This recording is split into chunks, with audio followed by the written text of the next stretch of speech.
বসু মল্লিক বাড়ির মান সম্মান ধূলিসাৎ হয়ে গেল। কিন্তু কি আর করা যাবে বলুন, যেটা হওয়ার সেটা তো হয়েই গেল, তাই না মা? ঠাকুরমশাই, আপনাকে তো বললাম আপনি আর বসে থাকবেন না, নিন সব গুটিয়ে ফেলুন। এই বিয়েটা আর হবে না, বারবার তো বলছি আপনাকে। ওই আশুতোষ বাবু আর কি এই অন্তঃসত্ত্বা বিধবা মেয়ের দায় দায়িত্ব নিতে একটু ভয় পেয়েছেন, তাই বোধহয় ওই বিয়ের আসরটাকে টুপ করে কেটে পড়েছেন, তাই না? আপনাদের নিমন্ত্রণ করে বিব্রত করার জন্য আমি ক্ষমা প্রার্থী। বুঝতেই পারছেন, একটা হালকা ভুল হয়ে গেছে, ভুল বোঝাবুঝি হয়ে গেছে। মেয়েরা ব্যবসায় ঢুকে মাতব্বরি করলে এমনটাই তো হবে, এই বিয়েটা আর হবে না। তাহলে সত্যি আপনাদের কথার কোনো দাম নেই?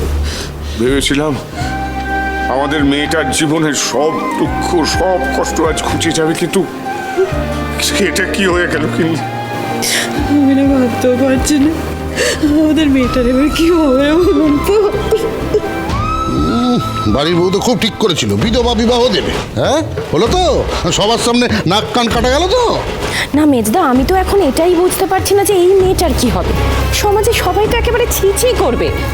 আমার কথা কাউকে ভাবতে হবে না, কাউকে না। সুধাময় কথা দিয়ে কথা রাখতে জানে।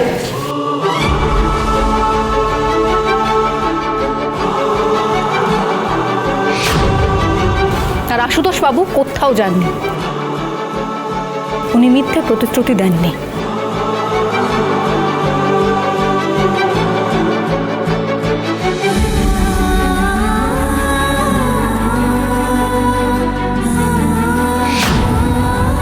আসুন।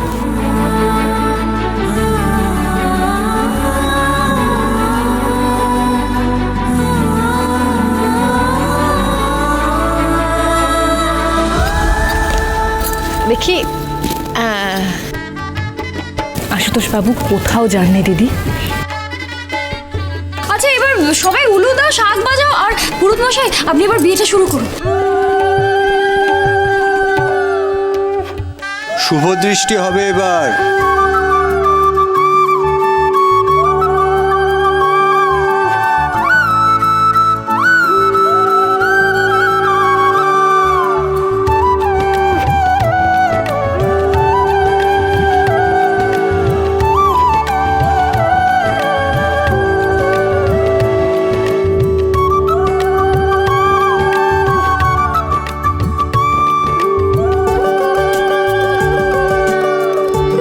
এবার মালা বদল হবে।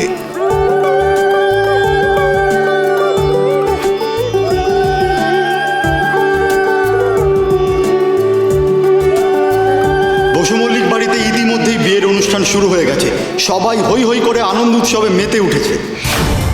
মেজদা, এবারেও কি সুধা আমাদের মুখটা একেবারে বন্ধ করে দিল নাকি?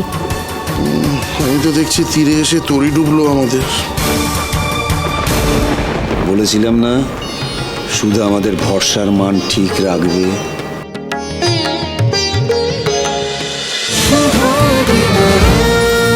শুভ বিবাহ সোম থেকে রবি প্রতিদিন রাত 10:30টায় স্টার জলসায় ও জিও হটস্টারে।